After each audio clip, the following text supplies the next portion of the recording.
Indiana Disability History Project, Center on Aging and Community, Indiana Institute on Disability and Community, Indiana University.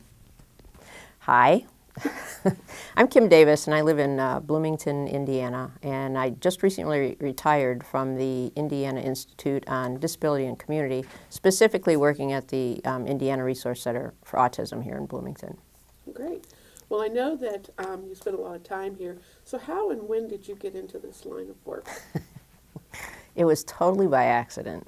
To give a back end of the story, in my student teaching and then my first few years of teaching, I had experiences with kids with disabilities. One was through a class and the other was by accident, and I thought that would be really fascinating. So I came over here to Indiana in June of '77 to get my master's in adapted physical education. And part of that work was doing I guess it was a practicum or an intern. It was more a practicum. Here at that time we were called the Developmental Training Center. And at that point in time, which was the 70s, so 77, we had kids who lived here at the Developmental Training Center, and they were at that point too challenging to be in their local schools. So I worked with the kids, with one specific kiddo in adapted physical education.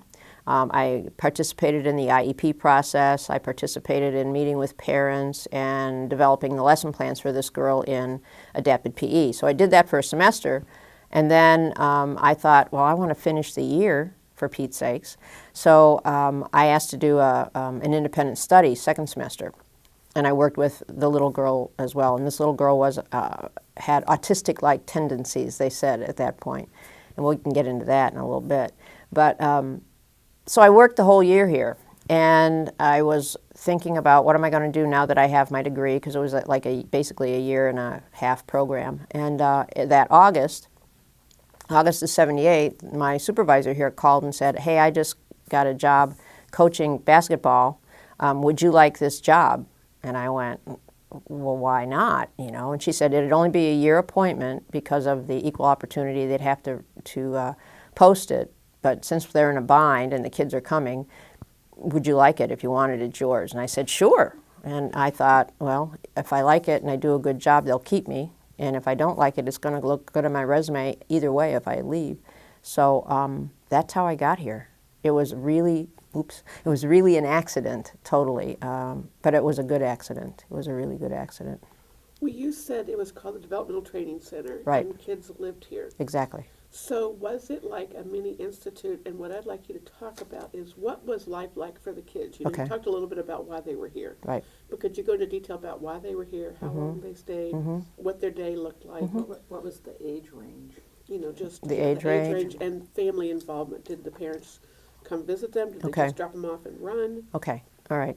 Well, the students that are here, when I started, and thinking back to the program, we had, at the Institute here, we had 3 different cottages. They're basically where the offices are now at the Institute. We had 3 different cottages that would each have 3 bedrooms on the top floor, and each of those rooms was filled probably with two kids at least. So we had students and ranging in age.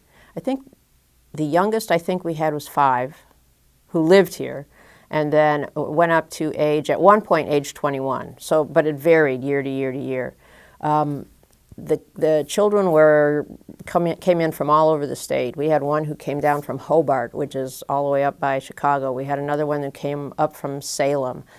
We had kids from Indianapolis area, from Evansville area.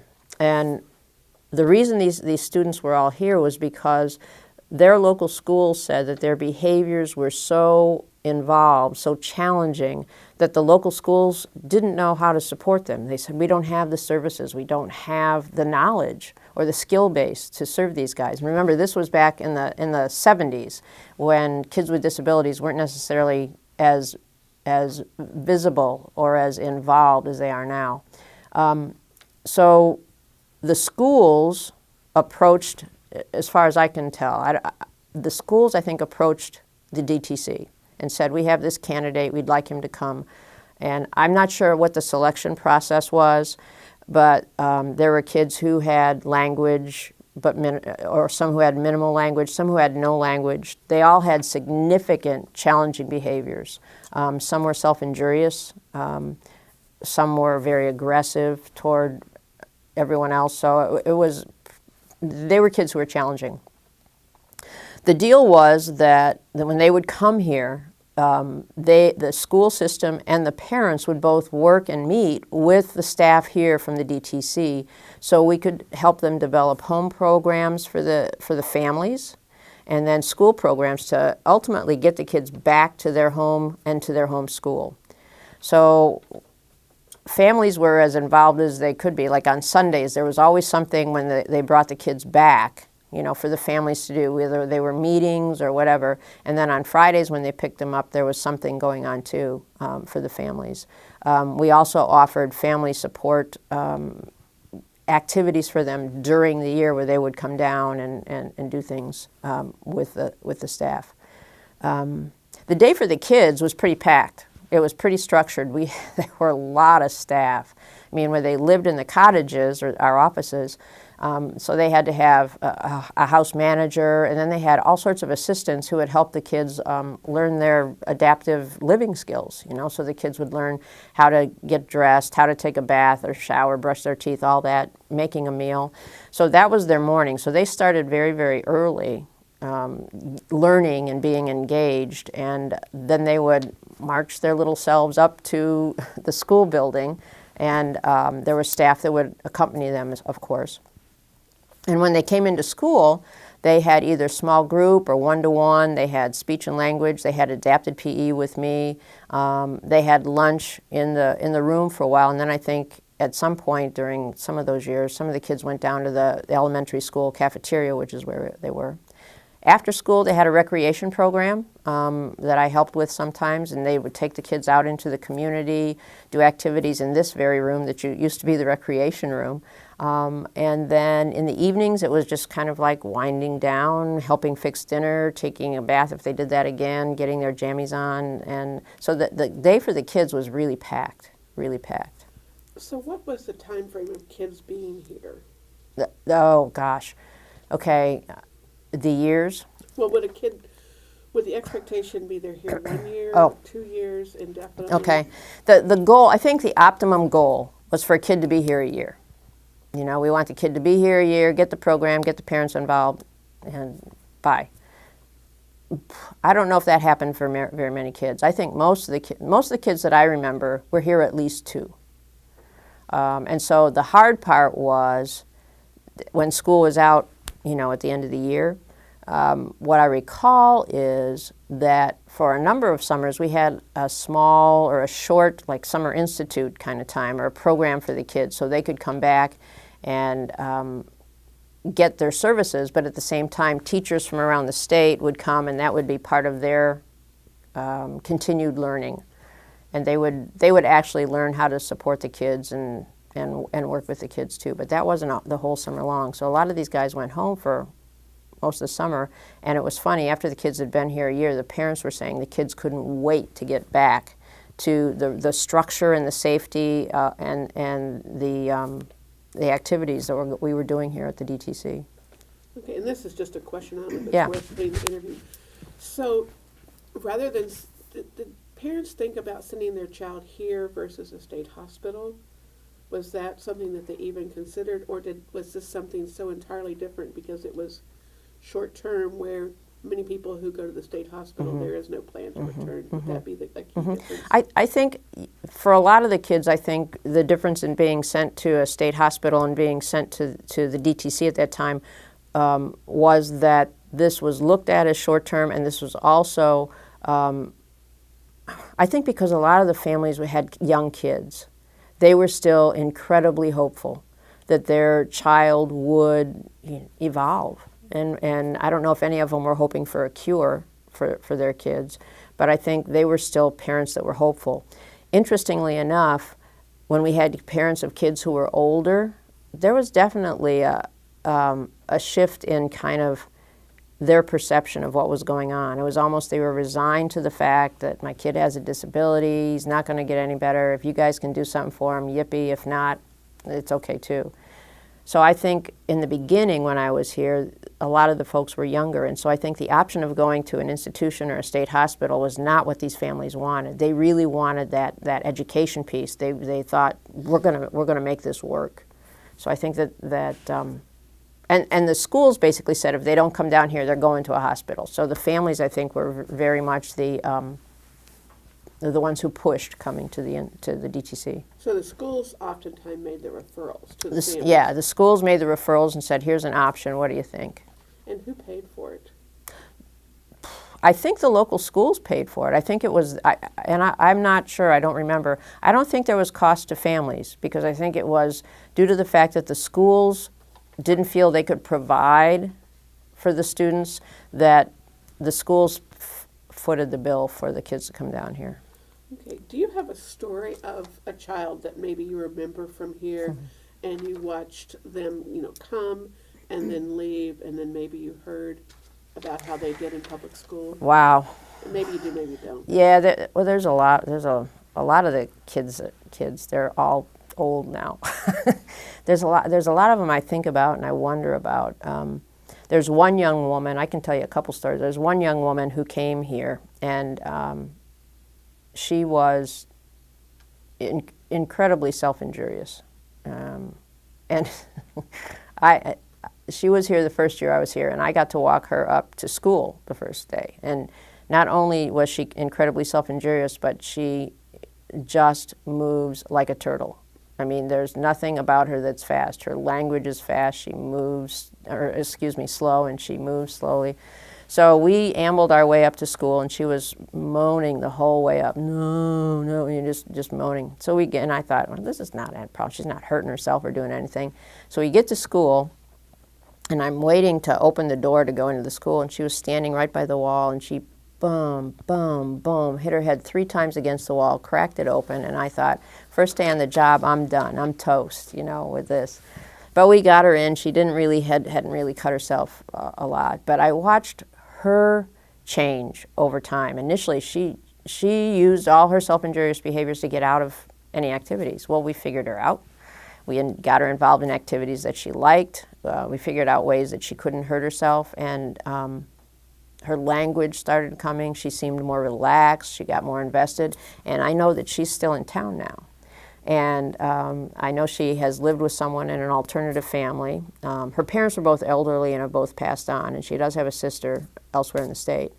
And she also has a job, a supported employment job. And this is a few years ago I heard this, but she has a supported employment job, and it's putting pizza boxes together for one of the local pizza places, and she works with other folks, and the other folks are not people with disabilities, so it's not an enclave. She works with college students. And remember I told you that she speaks very slowly? Well, they say that this person has a very wicked sense of humor when she tells a joke, but it just takes forever to get to the punchline. So they really enjoy her. And when I hear that and I see her out in the community, which isn't very often, but I do see her, it just makes my heart feel good when I think about her. That's just one story. I've got tons more that I could tell you about that. Oh, sure. There's another one, and this one I really like is a young man came to us, and he was 10 when he came to live here, and he was from southern Indiana, and he was 10 years old, and he had lived in an institution for a great deal of his young life. He had very little language and was scared. You could just tell this guy was scared about everything that was going on. And when he came, he had a shoestring that was like his safety net, and he'd flick his little shoestring, and sometimes he'd flick us with his shoestring, but he was not happy doing activities if he didn't have his shoestring. Matter of fact, somebody yanked the shoestring out of his hand, and he attacked that person, and it took 3 people to pull him off. And I remember at that point there were a number of the staff who said, this guy's too dangerous for us to have here. We can't have him here. And the supervisor at the time said, look, he's here. It's our job to learn how to support this guy, regardless. So with great reluctance, some of the folks were like, all right, I guess we'll do it. So we worked on figuring out, what is this guy like? Because that's what you have to do, is get him involved in things they like. And we called the institution, and there wasn't a lot going on at the institution at that time for him. And they said, oh, he does kind of like Bert and Ernie. I'm like, okay. Oh, yeah, and he likes bananas too. I'm like, okay. So we found everything Bert and Ernie we could find. I had posters in my gym that were Bert and Ernie. I had Nerf balls with Bert and Ernie faces on them. We had placemats, shoestrings, plates, coloring books, color forms, anything that had Bert and Ernie, puzzles that Bert and Ernie, and to get his attention. So I will never forget this. The one day that we brought him in and we had a Bert and Ernie puzzle here, just had a face of Bert and Ernie and a little bite of banana up here and another Bert and Ernie and a bite of banana. And then we had a little circle on the table where his string was supposed to go. And so we're like, hey, look, this is what we're going to do. And he was like, Bert and Ernie, cool. So we demonstrated for him about, put your string down, put Bert, put Ernie in and get your banana, then you can have your string back. So we kind of modeled that for him. And then we said, it's your turn. And he was kind of interested. So he moved over. So one of the staff took her hand and said, string down, and just kind of held it there. And with his other hand, guided him to put Bert and Ernie in and popped the banana in his mouth and then gave him the string back and was like, yeah, way to be. And from that time on, we could see that we could help this guy learn by using what was interesting to him and keeping things short and successful, for kids. And so over the years, his language developed a whole lot more. His skills developed a whole lot more. I mean, he's not like a Forrest Gump or anything like that, and that's a movie we know. But what happened with this guy is he lived in a group home for a while, and his behaviors were still pretty significant at times. But I think they figured out a measurement through medication to some degree. But he also lives with a guy, and he's lived with this guy for years, to the point where this guy, his home provider has gotten married and now has kids. And I see this young man who we struggled with here, and who some people said he's not worth the time, he's too dangerous, get him out of here. I see him now at the YMCA, at soccer games, watching his what would be adopted brothers, playing soccer and people relating to him just like they'd relate to you and me. And I think about that, and it's pretty powerful to think that, when he was 10 years old, he was this scared human being, and now he's out in the community, and people talk to him and appreciate him, and he's really included in what's going on. That's really a pretty good. cool story. That's really good. Yeah. Well, I'm trying to decide. Let's Okay. talk about autism a little bit. Oh, Because okay. You did work around the spectrum. Yes. A lot of your life. here at Around the Institute. spectrum, yes.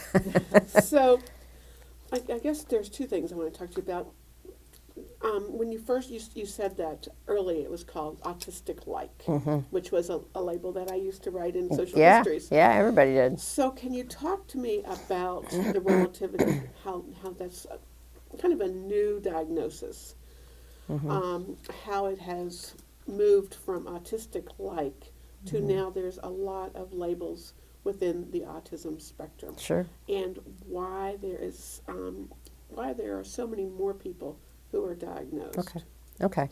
Yeah, when we talk about autism, and I mentioned before that when I started in '77, I was also on an assessment team here. And people would come down here, they were referred by schools to get an assessment because they wanted to know if these kids had autism, which was really interesting. So we would do an assessment, and many times we would tell them, definitely yes, he has autism. But there were other times we'd say, well, your child has autistic-like tendencies. And I always, when I talk about that in some of my presentations, I say that's like telling a woman you have pregnant-like tendencies. It either is or it isn't, happening. And I think back in the 70s, because autism is a relatively new diagnosis. I mean, it wasn't in the 40s that Connor, coined the term autism. I think it was 1942 or something like that. You can check the data on that. Excuse me, but. So I think people were kind of unsure about naming it so specifically because it seemed like at that time autism was oh my God, you have autism, forget it, there's nothing that can happen. So we had a lot of that autistic-like tendencies that weren't really helpful. I mean, if you think about it, they weren't helpful for parents to get that. What I think happened over time is that as we started having programs like we had here, where we were working in very concentrated measures with kids with autism, supporting the kids. And down in North Carolina at the TEACH program, they were working really hard with kids with autism down there. But I think over the years, as people worked more and more with folks with autism, and we figured out more and more about, okay, what are kind of some specific behaviors that we can see? What are those characteristics that really mark these people? And yeah, we have some folks who seem to have no verbal skills, but they still have other skills that they're able to do. What's that about? Or we have some kids who are really verbal, but boy, they still have a lot of the social issues. So what's going on? And I think, excuse me, over time, drink time, excuse me. Is this what you want? That's great. You're doing a great job. Okay. I don't know what that is. But I think over time, what happened is we were able to kind of pinpoint the specific characteristics we were looking at, the social issues, and what all that means. It's not just looking at someone, but it's how we are able to follow a conversation, how we're able to take turns that we learn as little kids. It's all of the, it's not just based on academics, because you have those kids with high functioning who do really well, but then you get them in social situations and they fall apart. I had one kid who was over in another school, and elementary school, and it was about 4th grade. And the teachers called and said, this kid just beats people up at the playground all the time. I was like, what about the rest of the time? No, he's fine in the classroom. He really has a hard time in school or in the playground. So I said, okay. So I went and watched, and in the classroom he did really well. He answered questions. He was quiet, but he answered questions and did the work and was really on it. So at playground I went out and watched, and he went over, and I could see him by a group of kids, and all of a sudden he, popped a kid. And the teacher said, see, I told you, every day this happens at recess. And I'm thinking, okay. So they brought him in, and they took him in and said, come on with me, mister, you're going to the office. So they marched this kid to the office, and he sat in there. And so at the end of the day, after I observed all day, and of course I'm thinking, okay, recess, there's got to be something with recess. It's pretty logical and stuff. So I asked, does this happen every day? Every day at recess. And I asked them, I said, have you asked this kid? Well, no. Why would we ask him? He wouldn't tell us the truth, which is something that folks with autism always tell you is the truth. So I asked him, I asked this kid who was bright and on kind of autistic-like or whatever, and he said, well, can I say a bad word? And I said, sure, what the heck? He said, well, recess is my personal hell. And I said, what do you mean? And he said, well, every day I go out and I try to get people to play with me, but they don't want to play with me, and they kind of, they don't talk to me. And so he said, I just hit them, because when the teachers get mad at me, they bring me in here so I can talk to the people in the office, and they'll always be nice to me. So you had, these kids who seemed to fit in but didn't fit in, and teachers and administrators who weren't sure what is going on with these guys. So I think that what happened over the years is people became much more clear about what is autism, how does it impact individuals?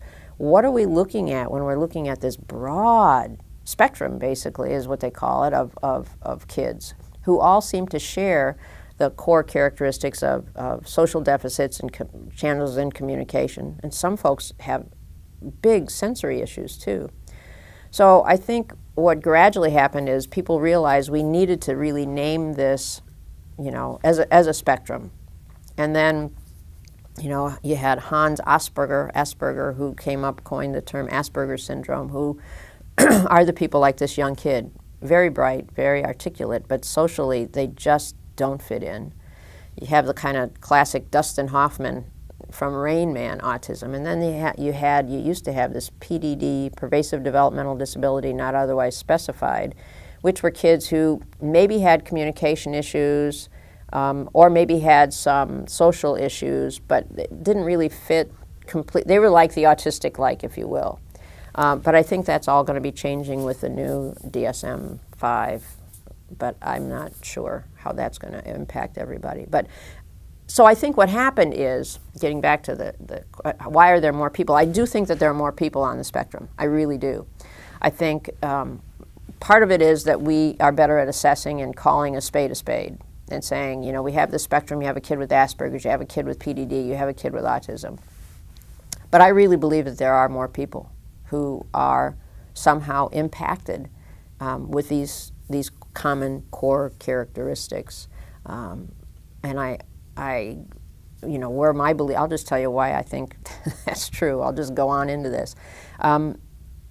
When I think back to when I was a kid and when I was in school, I don't remember, first of all, seeing any kids with disabilities. I didn't know. I didn't even know there were disabilities existed until literally I was in high school. And I had a friend invite me over to her house, and I went upstairs, and there was this person in this playpen, and it wasn't a baby, but it wasn't a full-grown. I mean, and I wasn't sure.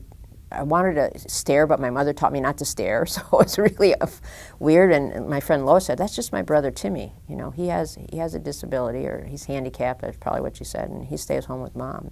I don't know what his disability was, but I don't remember seeing kids with disabilities. And then in years and years, like high school, college, I don't remember so many kids with allergies or asthma or, you know, compromised immune systems kinds of things. And so when I look at these kids, and, you know, there's a lot of, you know, stomach or gut issues or intestinal that go along with kids with autism. There's all the sensory kinds of things that go on with folks with autism. And then I think about all the things that are happening in our environment. And I'm not going to be like a you know, cheerleader for the environment, but I believe in the environment. But I think about all the chemicals that are used to produce our food that mothers can ingest or fathers can ingest, in the milk, in the air we breathe, in the water we drink. And I do think that somehow can be a trigger. I think kids are born with kind of an imbalance. I don't know what they call it, if it would be like a chromosomal imbalance kind of thing. And what happens is, I think they eat, they drink, they get injected, whatever, and that triggers it. I know there's research that says the vaccinations do not cause autism. So, and I've never believed that, because if that was the case, we'd have millions of more kids with autism. What I think is that kids are born with kind of a genetic weak link, and that something environmentally triggers that, and then all the symptoms occur. So, and I think they're looking more at that genetic kind of thing and what's going on genetically with that. Okay, well, that was good, because I was going to ask you, you know, in the 70s it was 5 in 10,000. Yeah. And now it's like 1 in 100. It's 1 in 88 in the public schools in Indiana. Yeah. So, and so you would say, you pretty much did say, you feel that there's a trigger at the environment. Well, and this is kind of off subject too, but we That's talked okay. to Kathy Pratt Did you? one day. Okay. Well, years ago. And What we did were she asking say? her about autism. Yeah. And why is there such? And one of the things she said was environment. But she also said that sometimes there could be a proclivity if a parent had a mental illness. Is that something that research has really documented? You know what? I Is that just an opinion? can't answer that, but I think that in some families we definitely have seen that one of the parents there's something going on with one of the parents. But I don't know of any research on that. I couldn't be a good person to talk about Because I had that. never heard that, and I thought, well, you know, that does make some sense. Sure. I think Kathy would better be able to address that, but That was a couple years that ago. doesn't surprise me at all. Well, let's go back to the Institute a little Back bit, to the because you Institute. spent about 30-some years here. 34, by God. 34 years. 35 if you count the year as a grad student.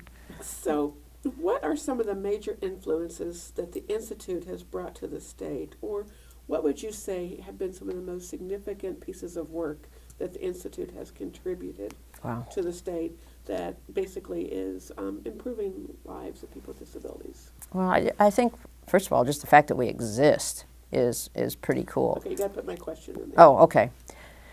What has the Institute contributed? What has the Institute contributed to the state, and how has it impacted? That's a big question. I think the fact that we exist is huge. And when I started here, we were associated with Indiana University, and at that point, Riley Hospital was also associated with the what were they, we called the UAFs at that point, University Affiliated Facilities or something like that, I don't remember. But so we worked in tandem with Riley a great deal at that time. And at that point, too, the only program here was the program for kids with autism. There wasn't an early childhood program, a program for folks who are aging or anything else. And so a lot of the families would work with Riley, get a diagnosis, and then shoot down here to get some educational programming and stuff. So I think that initially we were really supportive of families. I think that the Institute over time has really become a place where families could come and get information, and I think that's a huge thing. Because I feel like families many times are being given, here's your diagnosis, now run with it. And they don't know the first place to go to get information. So in thinking, I've worked here at the Institute in the autism program and also in the early childhood program for a number of years. And I know in the early childhood program, I think what we did was really help families and early care providers connect to help make a bridge between those two so there wasn't a disconnect among them, so they would see each other as collaborators and not adversaries. And I think what we've tried to do with that from the early childhood program, I know that those of us who were consultants back then really tried to nurture that all along the way, so when they would move from the early intervention into public schools where there's a big change, they wouldn't see those people as adversaries either. So I think what we've tried to do at the Institute, one of the big things is foster that collaboration between family and school and help them understand that each comes with their own set of values and their own set of concerns. And they may not always, mesh nicely, but it's important to listen to one another. I think the fact that and again, speaking just from the Autism Center, and that's the best place I can speak of, I think the fact that over the years the parents were helped from here, and that Indiana now has a legislative commission on autism. I think that's a huge thing that I know the Institute kind of in a backhanded way may have had something to do with it. They maybe had been right at the forefront. I don't know. I kind of stayed out of all that kind of stuff. But the parents certainly gelled around that and helping that to be created. And that really has been a powerful force in our state for folks with autism and families with autism to work with the legislature, and also thinking about the insurance. A lot of therapies and services were not covered by insurances if kids had autism, people had autism. And through the Legislative Commission, those kinds of laws have been, amended and changed. So what else have we done? I know we've certainly supported schools over the years in my program. And, the Institute is filled with so many other programs now. But I know that, the teachers that I've seen over the years and the families that I've seen and the kids that I've supported over the years, I just think that being out there, and many times, what I felt like I was doing? I was being a cheerleader. I was being a cheerleader for the teachers who just needed to know you're doing the right thing, or here's a little tweak that you can do, because I don't think I met a couple teachers who I wondered if they wanted to be doing what they were doing. But by and large, I met so many teachers who wanted to do what they were doing and just needed that reassurance or just needed that little bit of guidance to help them along. So if all of us here who are consultants are doing that, I think we're doing a great job. And I think that's one of the big things that the Institute can do, is to be that leader. And we have been that leader to help families and schools better support the folks with autism. I really believe that while I was in the early childhood program and also working in IRCA, that those people that I know I worked with, we were doing a good job. And I totally believe that everyone else here at the Institute has that that's their passion. That's their passion. And it comes out in providing great services for everybody. Good answer. Are you okay? I'm great. All right. Okay, so I know the book, Movement, Differences, and Diversity in Individuals with MR and Autism, had a huge impact on the way you approached your work. Yeah. Can you talk about that impact? Yes. The impact of movement, difference, and diversity, the book by Ann Donlan and Martha Leary, that was written in 1996 and really impacted me greatly. I got to hear Anne and Martha in 1996 or 1997 at a facilitated communication conference. And facilitated communication, which is now called assisted typing, same thing, different name, was pretty controversial, and I think remains controversial for the mechanism that is used to support someone to communicate. But when Anne and Martha started exploring this book and realized through their research and finding like 151 references in other journals that people with autism, who were most of the people using facilitated communication, had movement challenges that were similar to people with Parkinson's disease, similar to people with Tourette's, and similar to people with catatonia, for me that put a whole different spin on how I'm providing support. Because I remember when, in working with kids, I'd say, come on, it's time to come to the gym, and people would just sit there. And we look at those kids and we're saying, they're being willful or they're being avoidant. Come to the gym, come to the gym. And they'd still sit there and we'd be like, you need to come right now or you're going to time out, which was ridiculous. But when I read that book, and when Anne and Martha talked about how people with autism share characteristics of people with Parkinson's, and if you think about people with Parkinson's who can't necessarily all the time get up when they want to get up, or respond when they want to respond, or find an answer or a memory or a thought immediately, we don't send them to timeout because they can't do it. We provide support. And so I think when I read this book and I heard Anne and Martha, and I thought back to so many of the kids that I had seen before 1996, because I started in 77, or 78, I thought, oh my God, how many of those kids did I say, lying on the floor, willful behavior, this is this is what you do. Not in a punishing way, but not in a way that truly understood the impact of their disability.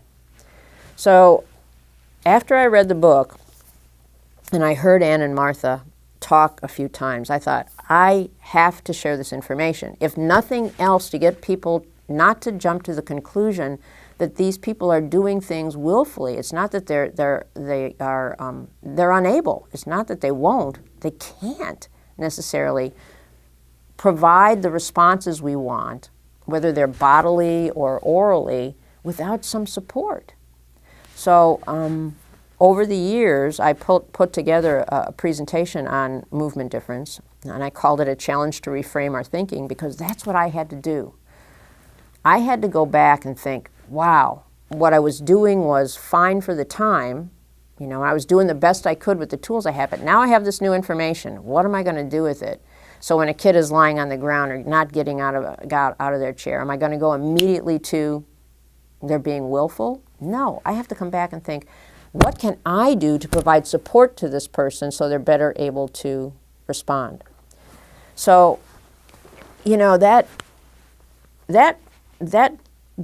that can give you pause, because okay, did I screw up that can give you pause, because I had, my reputation, not that it's good, bad, or whatever, was based on what I had been saying, and now I needed to change my tune.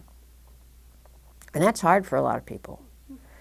I remember hearing Ann Donlin at one point, after she had written the book and was giving talks about this, stand up in front of a whole room of people. She was giving a keynote, and the slide up behind her was saying, sometimes as professionals, it's okay for us to say, I don't know. And the whole slide behind her was just filled with, I don't know, I don't know, I don't know. And she had us say that all 3 times. And it was so refreshing. And for me, then, what I realized I needed to do was not invent knowledge, taking a little bit here, put it together to give you an answer because I'm the professional.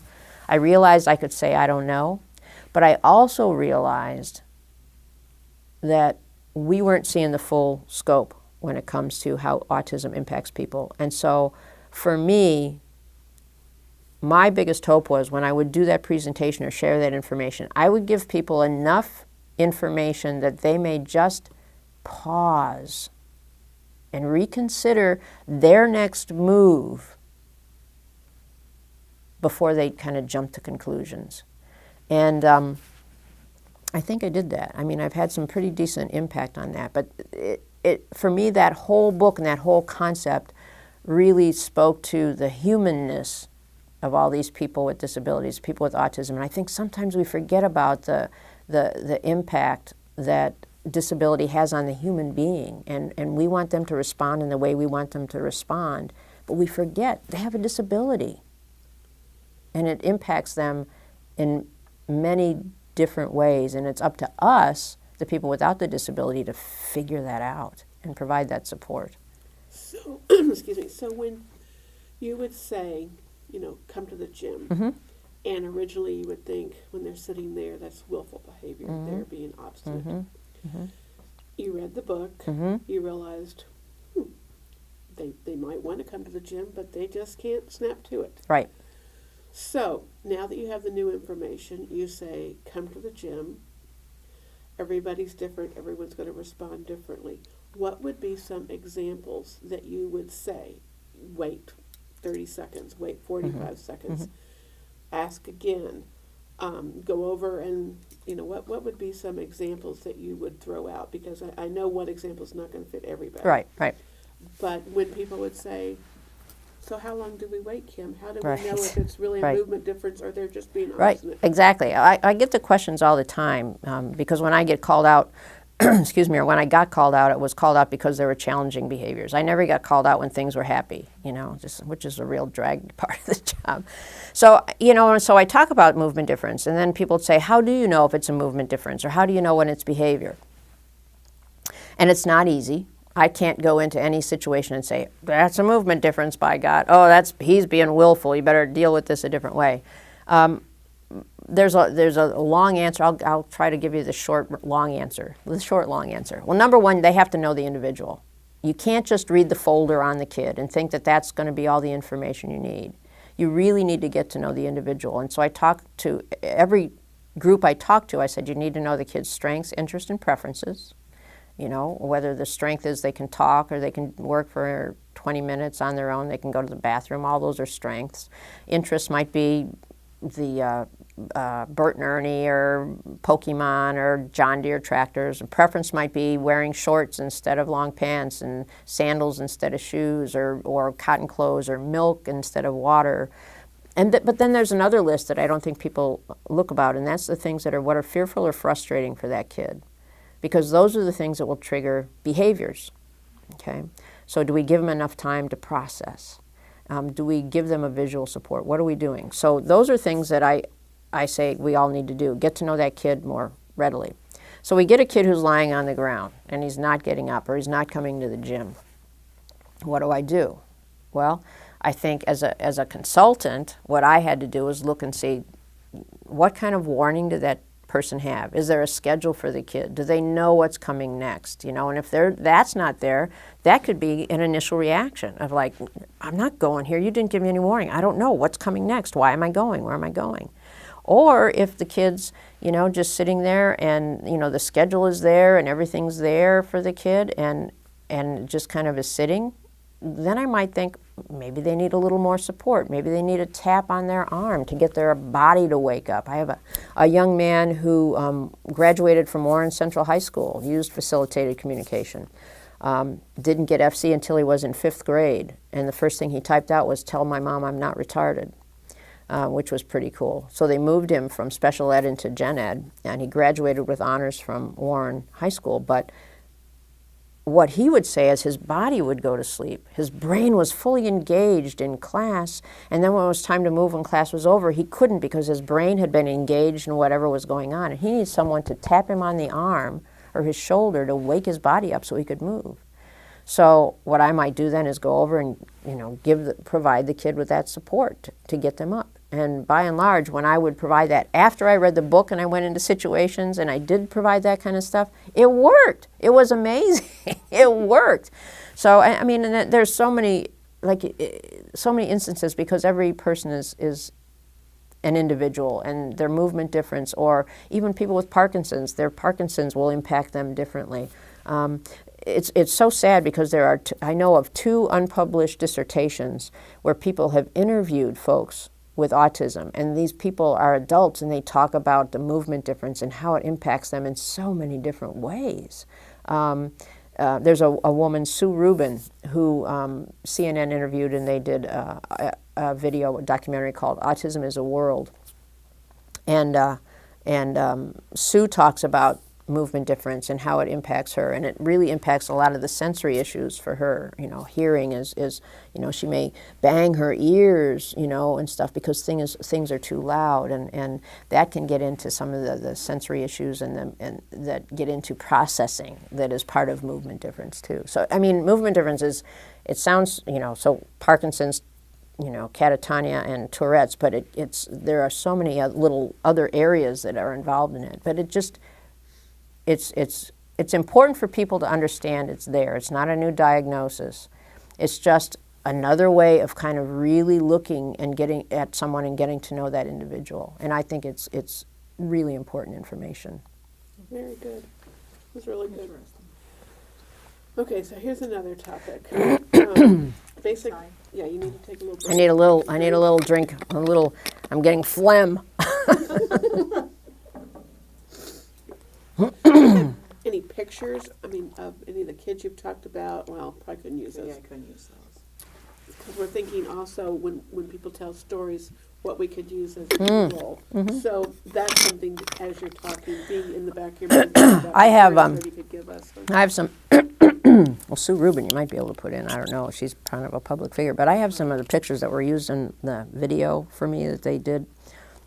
There's a couple of them where I'm far away with a kid, or you can't see the kid's face. Yeah, if you can't see, or you can't tell the kid's face.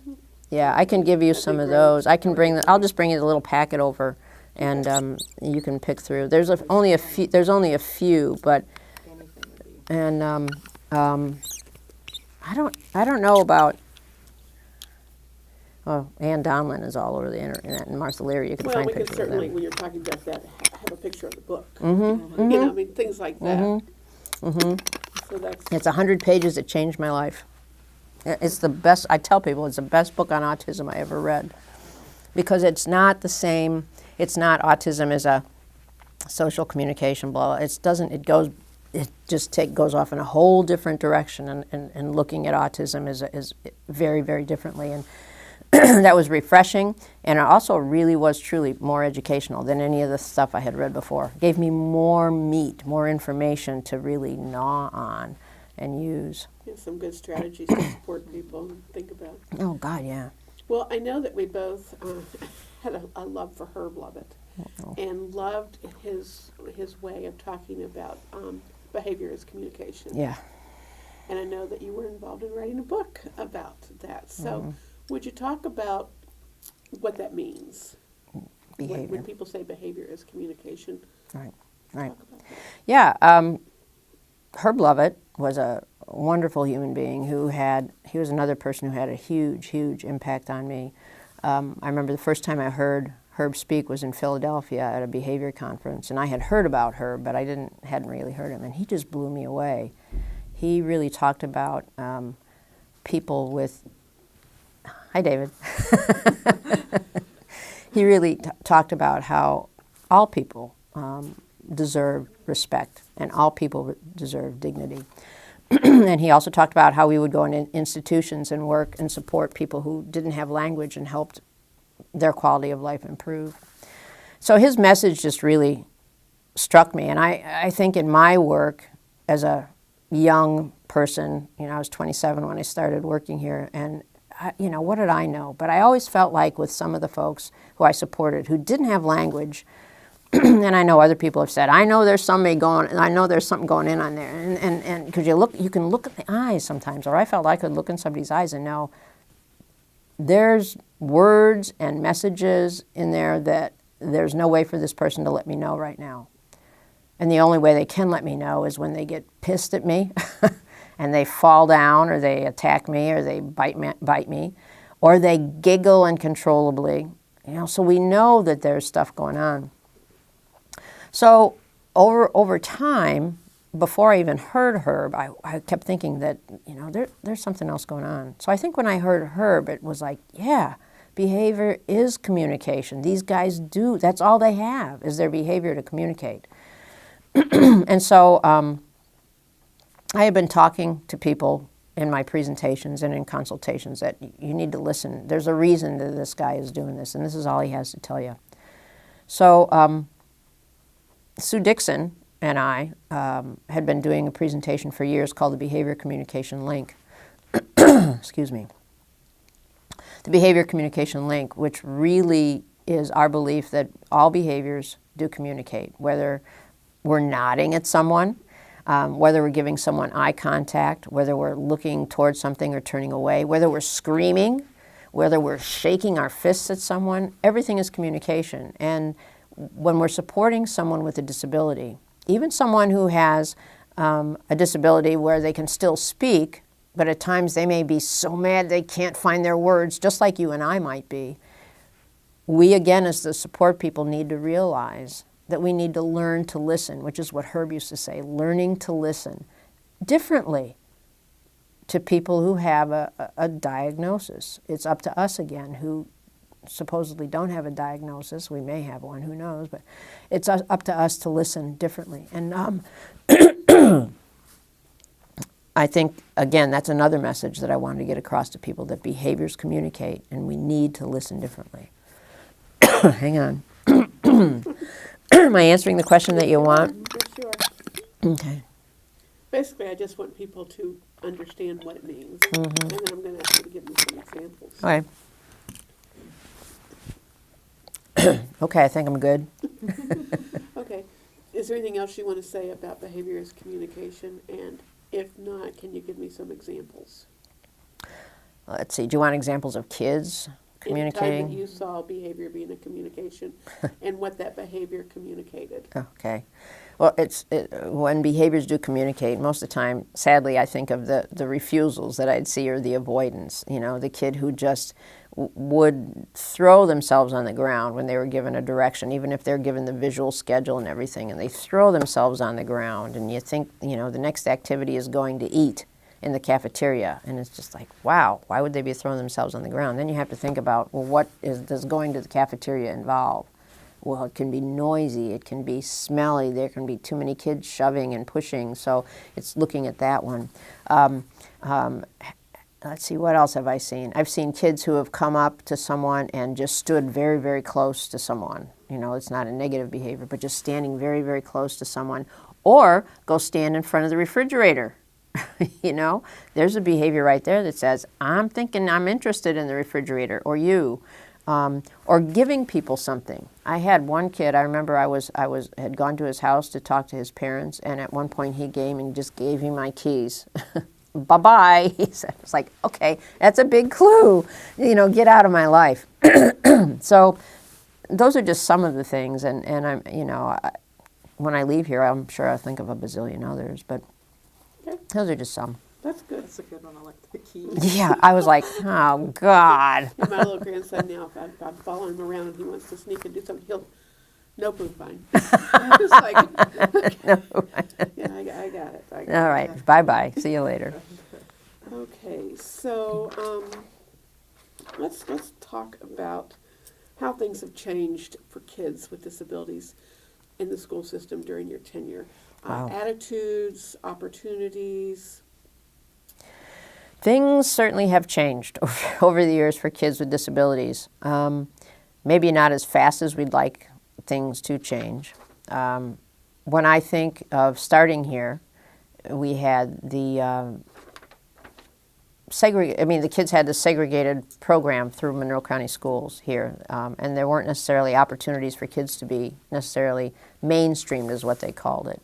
And so everybody was separate.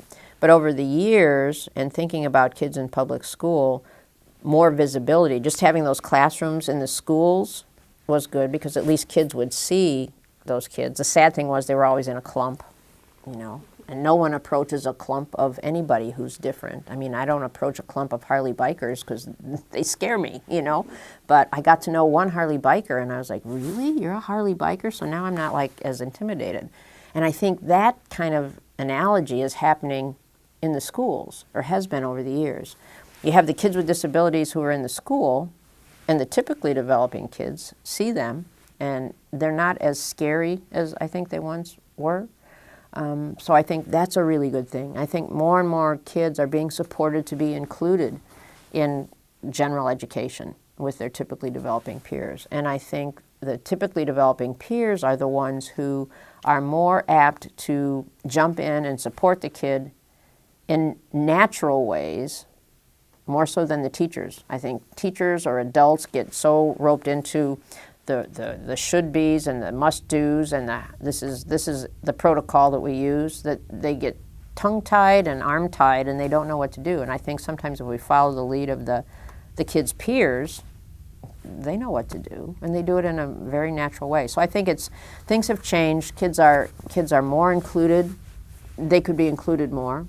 I think that there are still some areas, like in schools, like some of the after-school activities where I think more kids with disabilities, it would be great for them to be involved more somehow in the after-school kinds of, in the sports or in the theater or in the choirs that are going on, and not necessarily have to be relegated to the Special Olympics all the time or whatever, but get involved in what's typically going on. What's it going to take to get to that next step? Boy, that's a good question. How do we get to the next step of making that happen? You know what? I think it's going to have to come from the kids. The kids, not just the kids with disabilities, but the peers. I think what's going to have to happen is those typically developing peers who have been around the kids with disabilities for so long, it's just a natural thing for them to come on. It's just natural for them to go. And I think, again, sometimes I think we as adults who know the rules and the protocol need to step out of the way and let what is going to naturally happen. Because I worked with a circle of support up for a young man up in Munster, Indiana, and we started when he was in preschool because his mom wanted him to fit in, to be included, and heard about a circle of support. So one was started, and all through school, he's graduated now, but all through school we had these circle meetings, and his typically developing peers were always there. It was just always a party for this kid first, and we'd ask him what's good about school, what stinks, and what would make it better, and the kids always had something to say. And then the parents all met, and school staff all met to kind of talk about what did the kids say and what are the next steps that we might want to do. And the circle was about life. It wasn't just about school. But as these kids grew, and they went into middle school, and they still were having the circle, but as they got into middle school and high school, the kids kind of took charge. And the kids when they got to high school, the kids went to the football coach and said, this guy needs to be the manager on our team.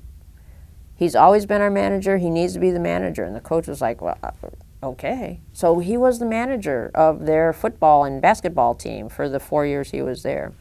The kid graduated, with honors, and he still has his friends, and the friends still come to his house. And so it happened with the adults starting it, but then the adults getting out of the way. And the kids still want to be involved because they've grown to appreciate this young man and love this young man as their friend. So, yeah. I just wrote that down to ask you about that, because you do see all these videos and you read wonderful stories about circles of support, maps, path planning, and you see how it does work, just like your story. Right.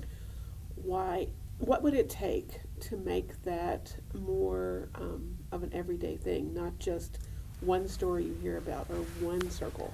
Wow. Or you could talk about maybe why it's a challenge to have it happen. I mean, it Yeah. just seems like it should be happening because we know it works. Yeah. So to have a circle of support for this young man that was so successful. I mean, boy, oh boy, if I had saved all my papers, we could have a great story and done videotapes. My goodness. I mean, he's such a success story. But it took dedication from the parents. It took dedication from the family. It's not something that, being in a circle of support is voluntary. No one is paid to be in a circle. There are hours above and beyond what a teacher's day would be. But this circle was interesting. The preschool teacher stayed involved forever, just because she loved this kid and she wanted to, and because the circle was making a difference in his life. So circles of support are wonderful. and they really do make a difference. But it's dedication from there's got to be that cheerleader, and generally it falls to someone in the family.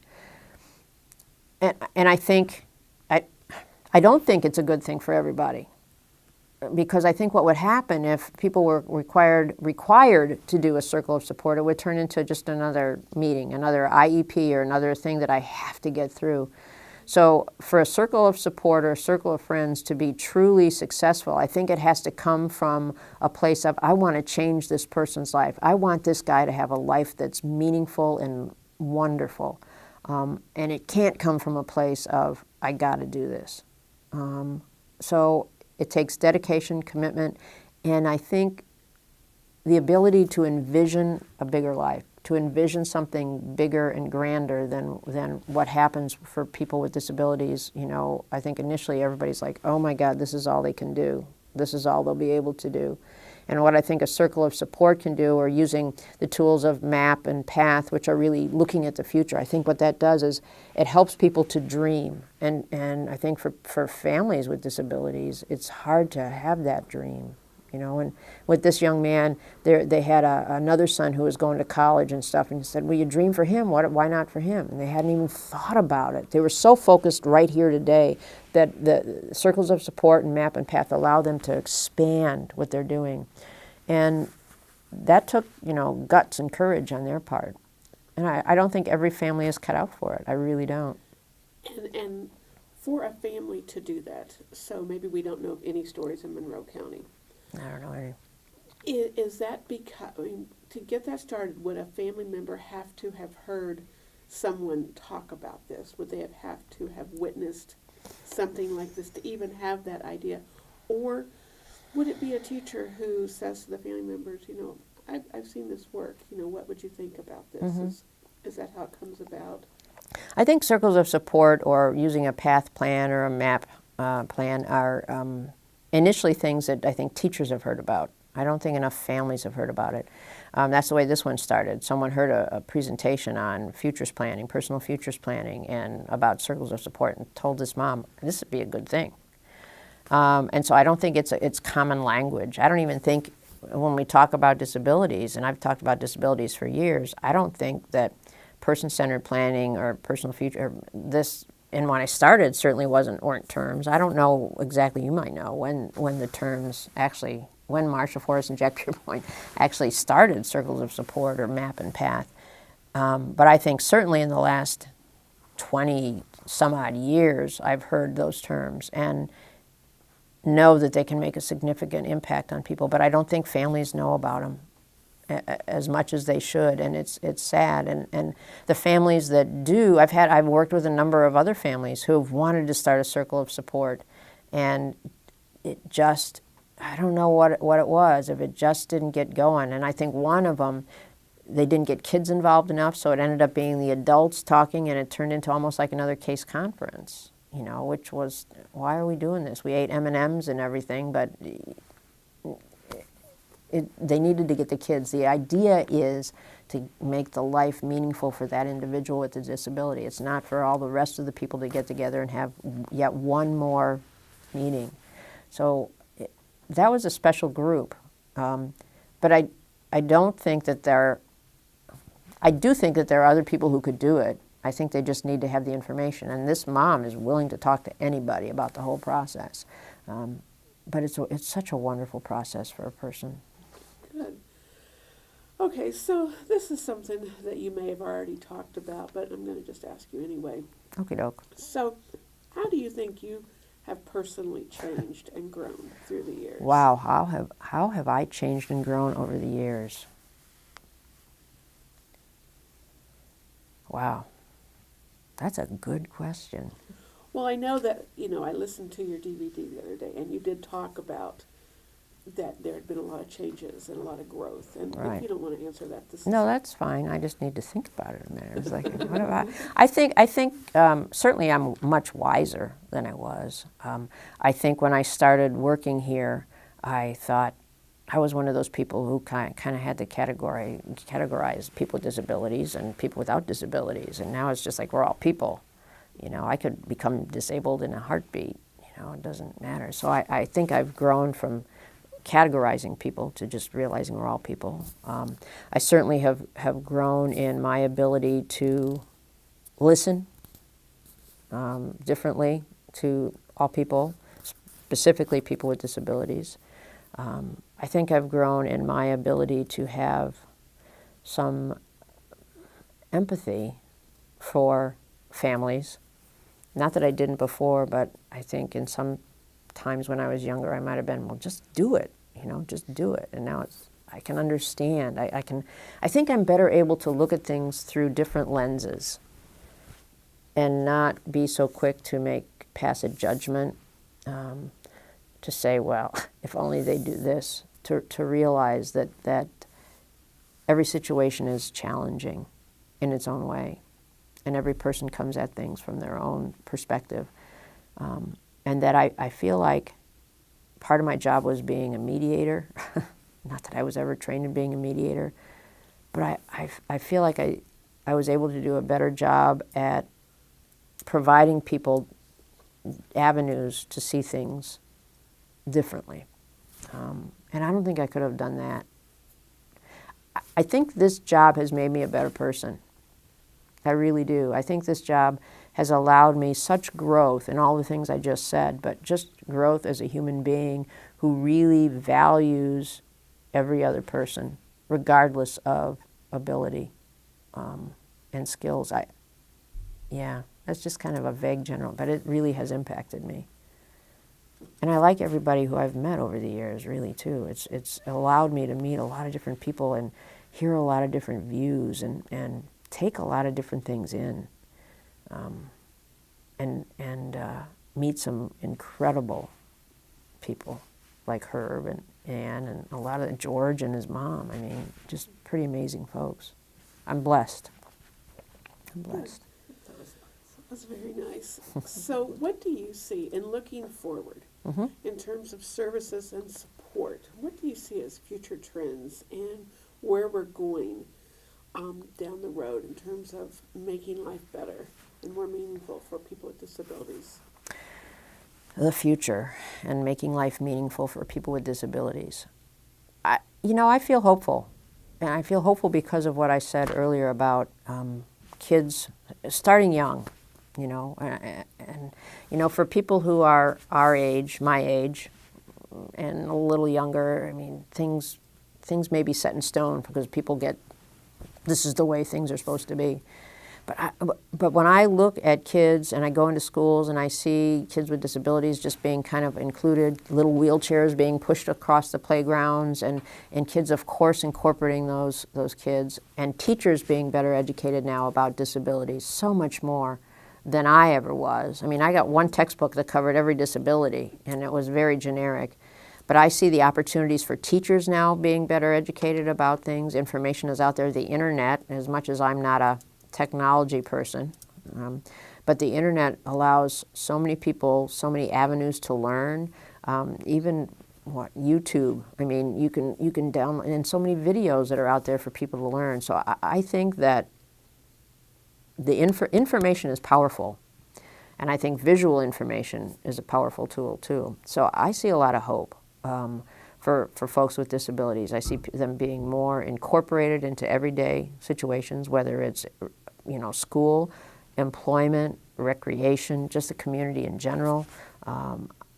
I think that people are just going to wake up and realize let's just help each other out and let's just make life livable for everyone. And maybe I'm naive, but I like to envision that. And I feel like if I can envision it, it's going to happen, by God. Good. That's really good. So people coming into this field, newbies coming into work and wanting to have a career or maybe just falling into it like we did.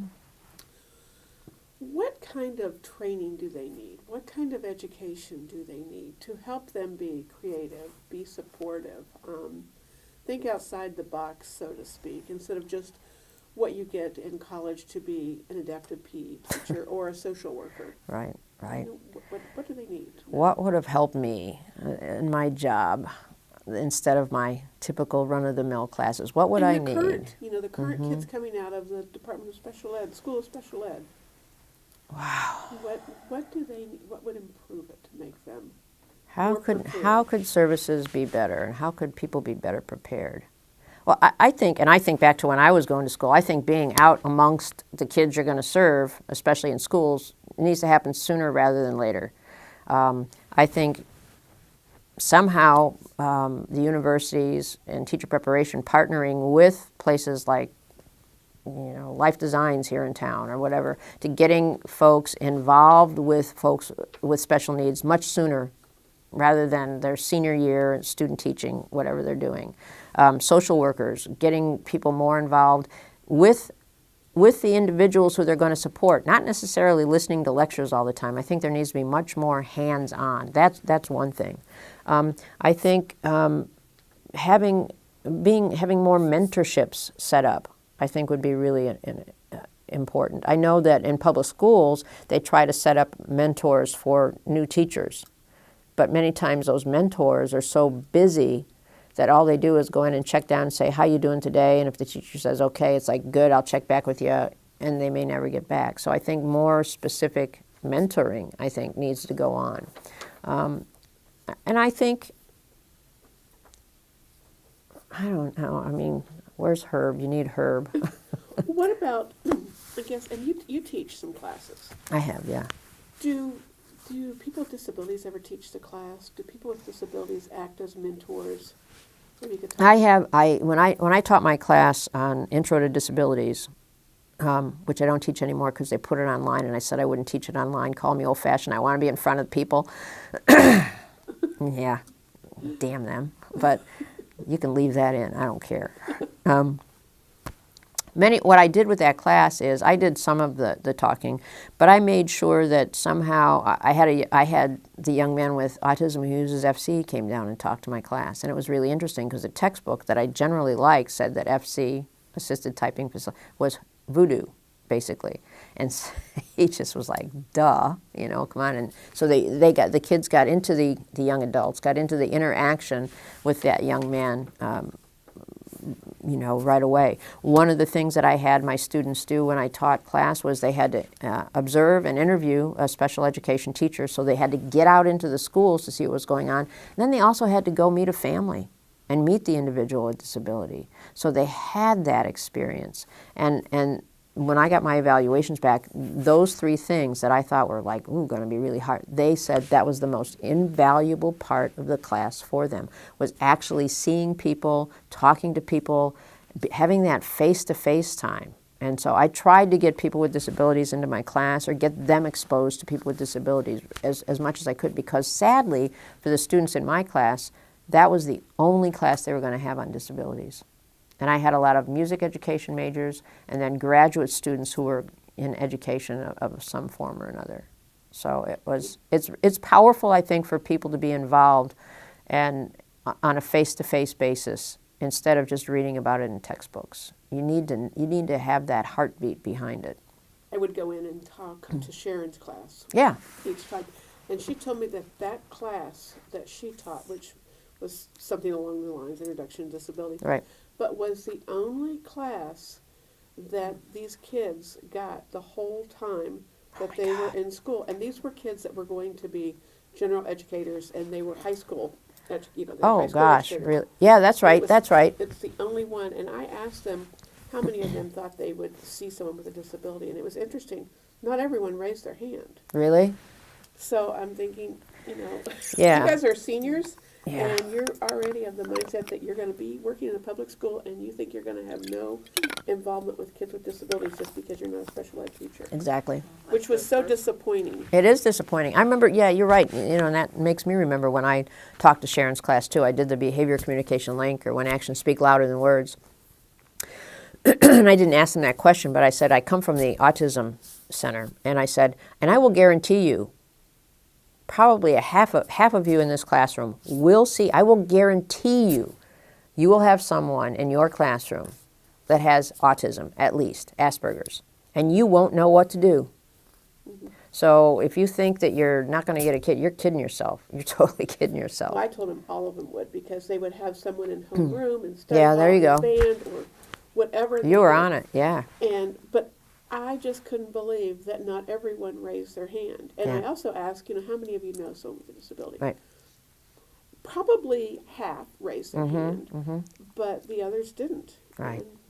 And And I think that that's part of, they may think they don't know someone with disability, but then you have people with epilepsy or learning disabilities or ADD, those invisible disabilities. And even folks with high functioning autism can blend in, the Asperger, they can blend in. And so they may think they don't know someone. It's like, how many of you think you know someone who's gay? Right. Well, you Right. may know someone. It's the same. It's that same thing about thinking, no, it's not going to happen to me. I don't know anyone. When in fact, yeah. But I guess I was just curious because it did surprise me that it's 2012 when I asked that question. Yeah. This is IU, it's a school of ed, Right. and they didn't get any of that. Right. It's when I've talked to classes, it's so fascinating. When I talk to social work classes, I get much more involvement, much more activity, much more, wow, this is so interesting than I do from a lot of the education classes that I get. And I don't know what that was about, but it's been an interesting phenomenon to have that interest in other areas and not in the education area. That part's a little concerning. But then there's always those. I find what I have found is that the early childhood folks are much more engaged and much more like thinking, I'm going to get these little kids, these little goobers, and they're going, all this kind of stuff. And then when you get into the high school, it's almost it's as if it's reflecting what happens when you get into high school. Because when you get teachers in the elementary school, they're involved, they're engaged, they're there, and everything. Then you get into middle school and they start kind of disengaging because I'm teaching science. And you get into high school and I'm the science teacher. These kids their faces, they're not these little guys that's a sad thing about education, I think, that's a whole scenario we can go into. And I told Sharon, I don't know how you do this because I feel like I'm a pretty engaging speaker. I would think you would be. And I talk and I tell stories. I did so much talking. I mean, I get more talking when I talk to people with disabilities and get more participation. Yeah. Okay, so we'll talk a little bit about the D&E assessments, who was involved, what it looked like, Okay. what the team Okay. was. The assessments, back in the early days, when we did assessments here, and I don't remember when we stopped doing them, but we didn't do them. Maybe we did them for about 5 years when I was here. I did the gross motor on that team. We had a psychologist who did the psychological. Obviously, we had an educational specialist who did education. We had a speech and language clinician who did that part. Then we had a social worker who kind of did parent interviews with them, and sometimes we had the nurse get involved if there were medical issues. And the way when people came here to get assessments, and these weren't the kids that were involved in the classrooms, those kids were here already. This was a separate program. Schools would say, we need further assessment. The parents aren't agreeing on the assessment that we came up with.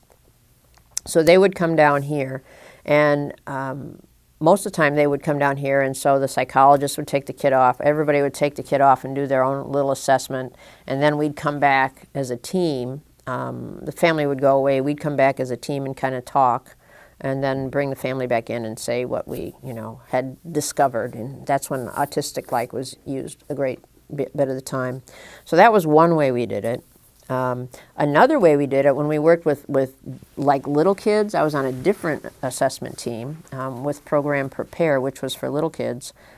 And it was, of course, it was easier to do with little kids. We did what we called an arena assessment. I guess they used it at that time, where all of us consultants were around, the education, the OT, PT, speech, there was a lot more involved.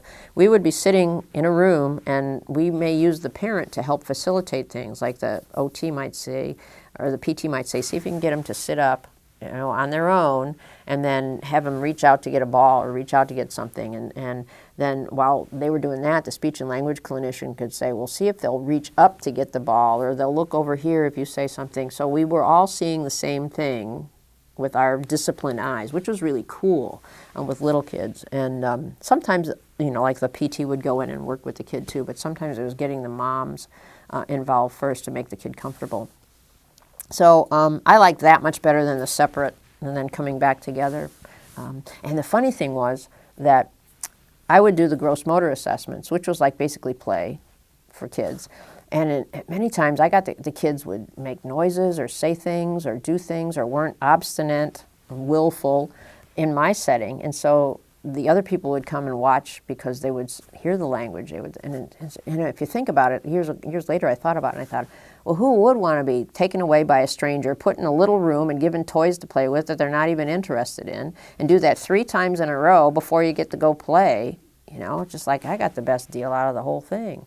So assessments back then were I think it was an evolving kind of thing. And I'm not sure how what they do now in schools, if they even have multidisciplinary assessments or if it's just a psychologist who does. I feel like very removed from that. So that's how we did it. Emma? Yeah. Okay. I'm going to talk about some career highlights. Career highlights. The first thing that comes to my mind is meeting Herb Lovett, who was an incredible human being who impacted my life, and then meeting Ann Donlan and reading her book, huge. I think I think my move from autism to early childhood, that early childhood was a great highlight for me. That was an incredible group of women who I worked with there. We were like, it was family, and we kicked butt when we were there. I mean, we had modules and videos and things that we produced, and we had a big impact on the state. But then I think another highlight for me was moving back over to the Autism Center and kind of finding my voice in the field of autism, and it was due to Herb and Ann Donlan and the whole movement difference, and then really getting my feet solid on how behavior is communication. I think those things were really important for me. I think, and this is funny, I think the first time I went out to a national conference was in Anaheim at the, the National Association for the Education of Young Children Conference. And as an old PE teacher, now old not meaning age, but former PE teacher, I'm used to using a big voice, right? So I had this big room full of people, and I was talking, and it was packed, and I was like, wow. And they said, use the microphone, and I didn't really want to use the microphone. I thought I could boom my voice out, and they said, use the mic. And I was like, okay. So it was one of those wireless mics, and I got the mic, and I picked it up, and I started to talk, and I went, oh my God, this makes me want to sing. So I said, doobie, doobie, doo. And people said, put the microphone down. I'll never forget that. I'm thinking, oh my God, Kim, what just happened to you? You know? And, you know, I think, you know, that's a fun thing. And then I think there were more fun highlights, you know, that happened. Being ABBA here at the Institute for our Christmas party was just fun. And I think, you know, a good thing about this place is there's a lot of people who come and go. The sad thing about this place is there's a lot of people who come and go. But I think that actually has been a real highlight, if I try to look at that as a highlight, because there's been so many people who've come through this institute who I have been able to meet and learn from over the years. And there's been a lot of different contributions in this little brain of mine that people have given me, these little kernels of things that I remember from different individuals who have been here. And also from the families, too. So specific highlights, retiring was a specific highlight. Most recent that I can remember, that was someone said, is it bittersweet? And I said, no, it's not bitter at all. It's very sweet. I feel satisfied with my career. I feel like I did a good job, that I impacted some lives in a positive way, but I'm ready to rest. As my friend George said, my brain needs a rest. That's good. That's good. But you don't have a rocking chair attached to your rear end. No, so you're not ready. No, not ready for that yet. Not ready for that yet. Anything else? Unless you have any. Do you have anything you want to talk about? Story? No, I think you've talked about everything. A family story. Meeting my funny meeting my story. sweetie was a highlight, wasn't it? A family story, a funny story. Or just anything. Interesting kid. We had a real interesting kid. One of the first years I was here, and high functioning kid with autism. And I don't know if you'll use this, but it's an interesting story. And he he had a couple things about him. He had this self-stim that he would do, and he'd take his arm and he'd just kind of do this with it. And he'd look at it and watch his arm, and he could talk. And I thought, well, I'm going to ask him, what the heck? So I said, why do you do that? You know, he'd do it at certain times. Why do you do that? And he said, well, when I'm upset, it calms me down. And I said, well, how does that calm you down? He said, well, when I took the train ride to Chicago with my mom, I'd put my head against the window, and that's what I saw. When there things would go fast, and then they'd go slow. And so he was really kind of recreating that for him, which I thought, well, that's fascinating for him to do that. This same young man had, they talk about, kids now who may have dual diagnosis with maybe bipolar or, another mental illness going on. And they even talked about autism as being childhood schizophrenia. And this young man, I remember one day overhearing him, and there was his voice, and there was this other voice. It was much higher, and it was like telling him, you should do this, you should do this. And his voice saying, no, I can't do this. And so it was like he was like having conversations with him. But as he was doing it, he was drawing a cartoon that had this alter ego, and he gave it a name, and I'm not going to say it because that'll give it away, thing. And then him, and this thing was always this little voice that would get him into trouble. And so he would made comic strips that would show different episodes of his school day in which he got in trouble, and he would say, so his drawings actually were a clue as to what was going on with him. And I wonder about him so much. He was fascinating, bright, could talk, memorized things like crazy. He came to the gym one day and was talking about the solar system. Mercury is the closest planet to the sun. It is this many. Next to Mercury is our sister planet, Venus, blah, blah, blah. And so I'm listening to this going, whoa, this sounds familiar, And so he went on to talk. So I said, hey, can you tell me, I can't remember the order of the planet. What's the next one? He just looked at me and was like, ooh. And I was, okay. So I said, I really want to know. And he finally, the third time I said, well, can't you tell me? You sound like you're not, yeah. And he just left the gym, and I felt really bad about it. And I thought, well, I really want to tell him I'm sorry. So after school, I marched myself down to the cottage, and I walked in, and I could hear something in the background. And as I listened to it, it was, Mercury is the closest planet to the sun. And then we have Venus, our sister planet. And I went, oh, I know that voice. And it wasn't him, but it was Walt Disney used to have that one guy who narrated all the nature films and science films, and he had that intonation and that, this is da-da-da-da. Well, this young student had memorized that whole tape. And when he was up there talking it, that's why it sounded familiar to me and got my brain going. So it was fun for him to remember it, but it wasn't functional because he couldn't interrupt himself and then give any information back.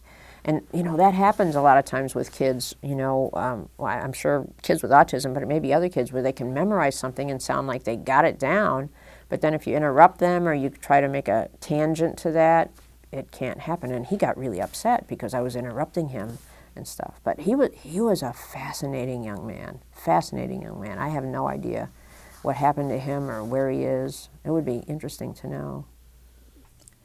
Produced by Center on Aging and Community, Indiana Institute on Disability and Community, Indiana University. Funded in part by a grant from the Indiana Governor's Council for People with Disabilities. Copyright 2017, the Trustees of Indiana University.